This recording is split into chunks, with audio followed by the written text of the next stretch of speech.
नमस्कार साथियों, आप देख रहे हैं भारत नाइन और मैं आपके साथ हूं भारतभूषण शर्मा। जी हां साथियों, आज पूरे देश में किसान आंदोलन कर रहे हैं। केंद्र सरकार की ओर से जो 3 नए कृषि अध्यादेश को कानून का रूप दे दिया गया है, उसको लेकर किसान एक ही मांग कर रहे हैं कि सरकार की ओर से एक चौथा नया कानून और लाया जाए, जिसमें उसकी फसल की एमएसपी की गारंटी हो। जी हाँ, किसान केवल एमएसपी की गारंटी मांग रहे हैं, इसके अलावा किसान कुछ नहीं कह रहे। खास तौर से हरियाणा और पंजाब में किसान आंदोलन काफी उग्र हो रहा है। पंजाब की अगर बात करें तो पंजाब में लगभग हर पार्टी, हर राजनीतिक दल, केवल बीजेपी को छोड़कर सभी राजनीतिक दल जो हैं नए कृषि कानून के खिलाफ हैं। उसमें हरियाणा को छोड़ दी जाए, हरियाणा की अगर हम बात करें तो हरियाणा में कि जो गठबंधन की सरकार है वो इस कानून के पक्ष में है। इसके अलावा हरियाणा में भी सभी विपक्षी दल जो है इसके खिलाफ है। अब हरियाणा में जो है इसको लेकर किसानों की ओर से कांग्रेस भी आंदोलन कर चुकी है। कांग्रेस के अलावा इंडियन नेशनल लोकदल की हम बात करें, वो भी प्रदर्शन कर चुके हैं। जिला स्तर पर हर एक जिला मुख्यालय पर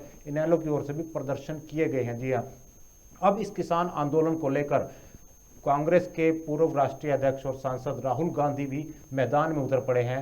पंजाब में उन्होंने आज जो है कृषि बचाओ यात्रा की शुरुआत की है। पंजाब के मोगा जिले से उन्होंने कृषि बचाओ यात्रा की शुरुआत की और 3 दिन तक वो है पंजाब में ट्रैक्टर यात्रा करेंगे। और 3 दिन के पश्चात यानी कि 6 अक्टूबर को देवीगढ़ बॉर्डर से जो है वो पेहवा जिले में प्रवेश करेंगे। हरियाणा के पेहवा में उनकी एंट्री होगी और पेहवा के बाद जो है वो हरियाणा के अलग अलग स्थानों पर जाएंगे। कहां कहां राहुल गांधी किस प्रकार से प्रोग्राम रहेगा दोस्तों, उसकी जानकारी भी हम आपको देंगे। लेकिन यदि आप भारत नाइन की इस खास पेशकश को फेसबुक पर देख रहे हैं तो आप फेसबुक पर भारत नाइन को लाइक करना मत भूलिएगा और साथ ही साथ यदि आपको हमारी ये पोस्ट अच्छी लगी तो उसको आगे शेयर करना भी मत भूलिएगा, क्योंकि देश के धरती पुत्र अन्नदाता से जुड़ा हुआ मामला है। यदि आप भारत नाइन की हमारी इस पेशकश को यूट्यूब पर देख रहे हैं तो आप यूट्यूब पर भी भारत नाइन को सब्सक्राइब करना मत भूलिएगा, साथ ही साथ इसको आगे शेयर करना भी मत भूलिएगा। जी हाँ साथियों, तो आपको बता रहे थे कि हम 6 तारीख को राहुल गांधी पेहवा में दाखिल होंगे। देवीगढ़ बॉर्डर से वो पेहवा में हरियाणा की सीमा में आएंगे। लेकिन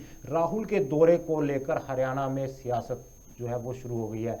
अभी 2 दिन पहले ही हरियाणा के गृह मंत्री अनिल विज का बयान आया था कि वो किसी भी सूरत में राहुल गांधी को हरियाणा में घुसने नहीं देंगे, हरियाणा में प्रवेश नहीं करने देंगे। लेकिन उत्तर प्रदेश के हाथरस में जिस प्रकार से जो राहुल गांधी, प्रियंका गांधी या दीपेंद्र हुड्डा जिस वहाँ गए थे, उनके साथ जिस प्रकार से वहाँ पर जो वाकया घटित हुए, पूरे देश ने जो है वो शर्मनाक तस्वीरें देखी। जिस प्रकार से उत्तर प्रदेश पुलिस ने उनके साथ जो कृत्य किए, वहाँ के सब दृश्य जो है देश के पूरे देश को देखने को मिला। उसके बाद जो है उत्तर प्रदेश प्रशासन सरकार की ओर से आज राहुल गांधी को हाथरस में, क्षमा कीजिएगा, कल जो है बीते कल को हाथरस में बुलाया गया था। हाथरस में जो है केवल 5 लोगों को जाने की इजाजत दी गई थी। राहुल गांधी और प्रियंका गांधी ने वहां पर जाकर पीड़ित परिवार से मुलाकात की। तो हाथरस के इस वाक्य के बाद कहीं ना कहीं हरियाणा के गृह मंत्री भी बैकफुट पर आए और उनको अपना बयान बदलना पड़ा।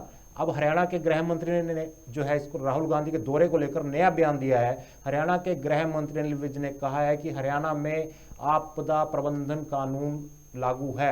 यदि इस दौरान राहुल गांधी आते हैं तो वो बेशक बेशक जो है 100 बार आए, लेकिन 100 से अधिक लोग उनके काफिले में या उनके साथ नहीं हो सकते, जो कि इस कानून के तहत जो नियम बनाए गए हैं। लेकिन जिस प्रकार से जो है गृह मंत्री का ये बयान आया, शाम ढलते ढलते जो है मुख्यमंत्री महोदय का भी इस पर बयान आ गया। जी हाँ, मुख्यमंत्री महोदय आज करनाल जिले के दौरे पर थे, तो वहां पर जब पत्रकारों ने, मीडिया ने उनसे सवाल किया राहुल गांधी के दौरे को लेकर, तो मुख्यमंत्री ने साफ तौर से कहा कि उनको राहुल गांधी के दौरे की कोई जानकारी नहीं है, लेकिन वो हरियाणा में किसी को भी कोई माहौल खराब करने नहीं देंगे। अब यहाँ पर पूछा जाए इनसे कि राहुल गांधी अपने कार्यकर्ताओं से मिलने आ रहे हैं, किसानों से मिलने आ रहे हैं, तो ऐसे में माहौल खराब करने की बात कहां से आई है? ये एक संवैधानिक देश है, देश में संविधान लागू है और लोकतांत्रिक और मौलिक अधिकार है। जी हाँ, बताएं आपको कि खुद बीजेपी की सांसद सुनीता दुग्गल, जो सिरसा से सांसद हैं बीजेपी की, उन्होंने भी कहा है कि यदि राहुल गांधी हरियाणा में आते हैं तो ये उनका मौलिक अधिकार है और इसको कोई छीन नहीं सकता है। वो हरियाणा में कभी भी दौरे पर या भ्रमण के लिए आ सकते हैं। यानी कि एक पार्टी और सबके अलग अलग बयान।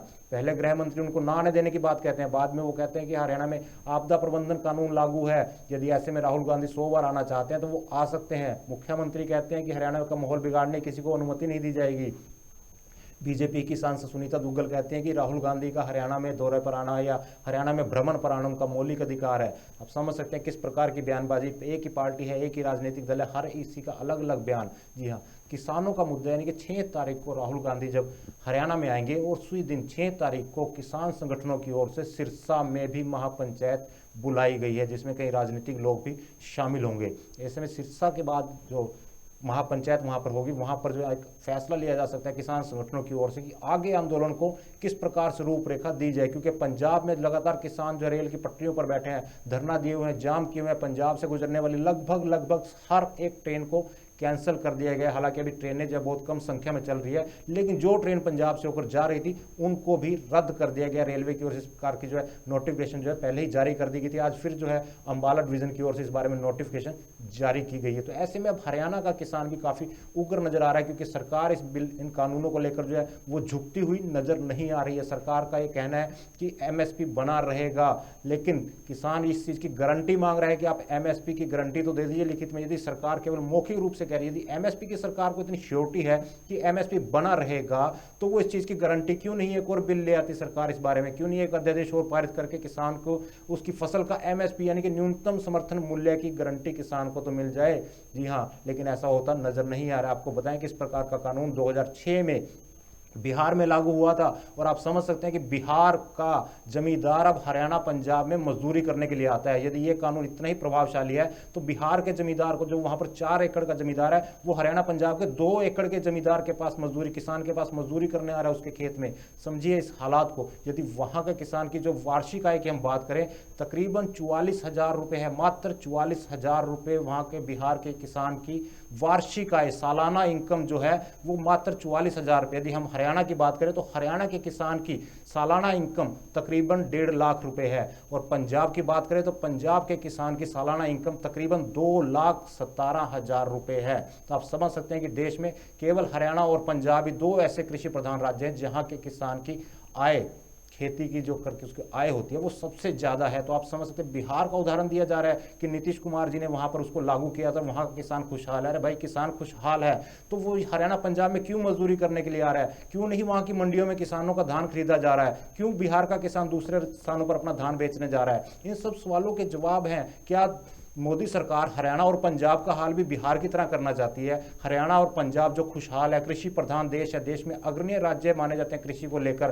तो यदि इसको भी बिहार बनाना चाहते हैं तो आप समझ सकते हैं साथियों कि देश का क्या हाल होगा। यानी कि हरियाणा और पंजाब का जो किसान आज अपनी खेती के दम पर खुशहाल जीवन जी रहा है, वो एक मजदूर बनकर रह जाएगा। जी हाँ, केवल कॉर्पोरेट घरानों का मजदूर बनकर रह जाएगा किसान। जी हाँ, तो आपको बता रहे थे कि अब किसान के इस आंदोलन को लेकर राजनीति भी शुरू हो गई है। हरियाणा में जिस प्रकार से पहले से ही Indian national Lokdal, Bahujan Samaj party की बात करें या कांग्रेस की बात करें, इस भी अपने अपने स्तर पर जो है धरना प्रदर्शन कर चुके हैं। अब कांग्रेस का शीर्ष नेतृत्व यानी कि हाईकमान भी इस आंदोलन में कूद पड़ी है। आज पंजाब से राहुल गांधी ने अपनी ट्रैक्टर यात्रा, कृषि बचाओ यात्रा की शुरुआत की।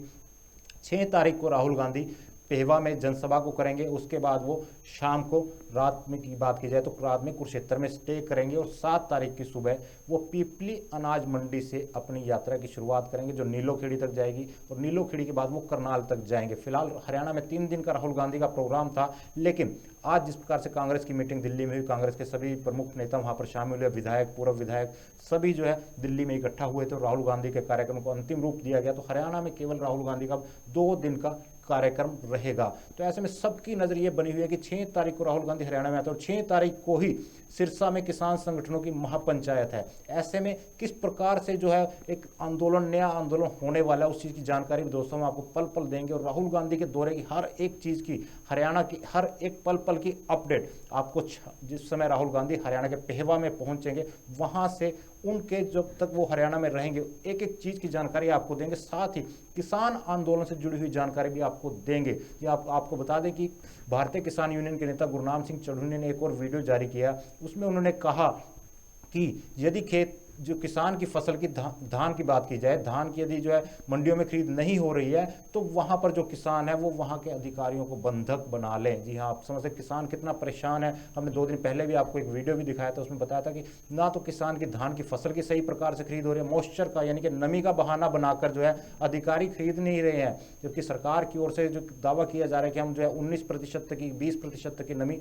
ले रहे हैं, लेकिन किसानों का कहना है कि उनकी फसल में यदि 17% की नमी है उसको भी नहीं खरीदा खरीदा जा रहा है। कुछ मंडियां तो ऐसी हैं वहां पर अब मजदूरों को जो है खाने के लाले पड़ गए हैं। मजदूरों के पास, जो बिहार से जमींदार किसान हरियाणा में मजदूरी करने के लिए आते हैं, मंडियों में मजदूरी करते हैं, उनके पास अब खाने का भी सामान नहीं बचा है। राशन वाले ने उधार देने से मना कर दिया है। तो ऐसे में समझ सकते हैं कि क्या हाल हो रहा है। लेकिन सरकार की ओर से दावा किया जा रहा है कि किसान का एक एक दाना वो खरीदेंगे। लेकिन फिलहाल जिस प्रकार के हरियाणा की मंडियों के हालात लग रहे हैं, उससे देखकर ये नहीं लगता कि सरकार एक एक दाना खरीदेगी, बल्कि ऐसा लग रहा है कि सरकार जो है दाना दाना करके किसान का धान खरीदने की मंशा रखी रही है। खैर, जो भी आलम होगा दोस्तों, हर एक चीज़ की जानकारी आपको अपडेट कर देंगे। लेकिन यदि भारत लाइन की इस खास पेशकश को आप फेसबुक पर देख रहे हैं तो फेसबुक पर भारत लाइन को लाइक करना और कमेंट करना मत भूलिएगा। और आपको हमारी खास पेशकश अच्छी लगे तो इसको आगे शेयर करना भी मत भूलिएगा। और यूट्यूब पर भी आप भारत लाइन को सब्सक्राइब करना मत भूलिएगा। साथ ही आइकन बेल दबाना भी मत भूलिएगा। आइकन बेल दबाना इसलिए जरूरी है ताकि आपको हमारी इस प्रकार की खास पेशकश की नोटिफिकेशन सबसे पहले मिल सके। जी हाँ, यदि आप भी इस बारे में कुछ कहना चाहते हो तो आप कमेंट के माध्यम से हमारे साथ अपने विचार साझा कर सकते हैं। आपके उन विचारों के बारे में भी हम आपसे जरूर बातचीत करेंगे। जी हाँ साथियों, फिलहाल की इस खास पेशकश में इतना ही। मुझे दीजिए इजाजत। नमस्कार।